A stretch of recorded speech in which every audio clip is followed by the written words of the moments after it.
Well, since October 7, Senator James Paterson has been outstanding and steadfast in calling out Labor's lack of moral clarity on anti-Semitism. The problem should have been nipped in the bud immediately after the Upper House protest some 14 months ago. Well, to discuss this and what should be done, I caught up with James Paterson earlier today. James Paterson, thank you so much for your time. We're standing here outside the synagogue. Many of us are asking, how did anti-Semitism in Australia get to this point?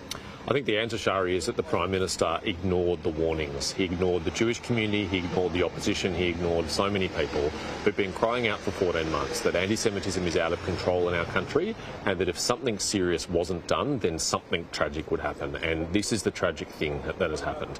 It is a miracle that no one died, but someone easily could have. And unfortunately, there's still possibility this will get worse. As far as we know, the people behind this are still at large and there could be others in the community who are seeking to copy it. And that's why we needed a strong response from the beginning. A strong moral response, calling out anti-Semitism, and a strong operational response, enforcing the law, making sure there are consequences for extremists and their behaviour. Otherwise, they would become emboldened, and they have been. And that's why so many Australians, particularly in the Jewish community, are feeling so anxious at the moment. James, you and Peter Dutton have been so strong on the need to tackle anti-Semitism. Today you've come out and said precisely what measures you think need to be taken. Can you talk us through them? Well, we've heard the Jewish community when they say the number one thing they want from governments is for the law to be enforced. And so we've announced that we will establish a new AFP-led task force to tackle anti-Semitism that will include Border Force and ASIO and our other key intelligence and security agencies at the federal level, and that we will direct them through a ministerial direction to prioritise anti-Semitism and particularly unresolved complaints. We also want them to look back on complaints that they've decided not to proceed with charges for, because we want to make sure there are consequences for the people who've done what they've done.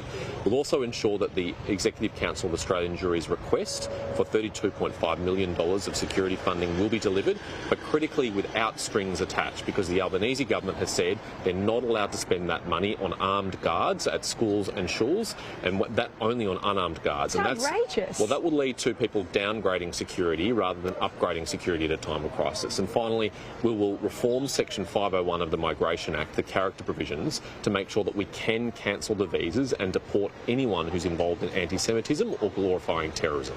We've seen overnight scenes of Australians, including children, on the streets calling death to Jews, somehow in response to the regime change in Syria. There's been so much of this hatred over the past year, and you barely hear a word, let alone any action from law enforcement. What reaction should there be, do you think?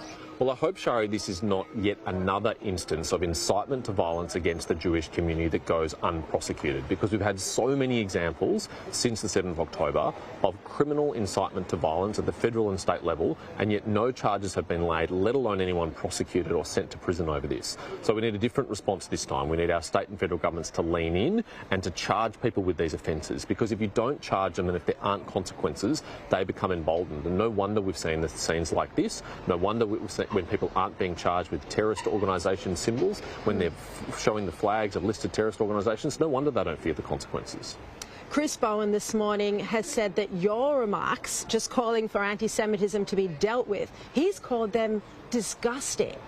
What's your response to what Chris Bowen has had to say about you today? Well, Chris Bowen should be ashamed of the lack of response from his government since the 7th of October to the anti-Semitism crisis. He needs to understand, like Tony Burke and the other ministers need to understand, that they're ministers in the Australian government for all Australians. They're not ministers for Western Sydney or just some of their constituents. They've got an obligation to protect all Australians. And it is a disgrace that to this day, 4 days on, we've still not heard from Tony Burke. He hasn't done a press conference. He hasn't done a media interview. I mean, do we seriously think that if it was a mosque instead of a synagogue that had been firebombed, that anybody would stand between Tony Burke and a television camera? He would have been out there on day 1, but we're now on day 4 and he's still missing in action. And Chris Bowen, again, couldn't speak about anti-Semitism today without also talking about Islamophobia.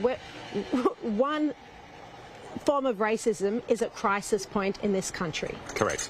The evidence is very clear. Anti-Semitism is the most prolific form of hatred in our country. It is off the charts since the 7th of October. Of course, we should call out other forms of racism when they occur, but you don't need to call out Islamophobia when there's been an instance of anti-Semitism. The Jewish community is the only community whose experience of racism can't be called out in isolation, at least by our Prime Minister. He always has to balance it against other communities, and I think that is an abrogation of leadership, and it's a moral failure. Yeah, I feel like having Tony Burke as Home Affairs Minister is a bit like having the fox in charge of the hen house.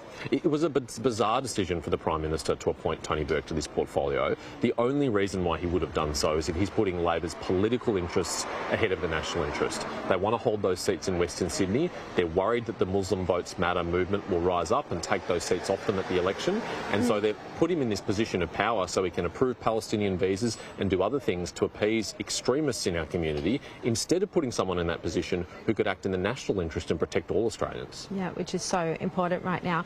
Just finally, I'd like to ask your comment on the toppling of the Assad regime in Syria. Clearly, this is a good thing that this murderous regime is now over. Assad has reportedly fled to Russia, but we just don't know what comes next with these rebel forces and what the nature of that new government will be like.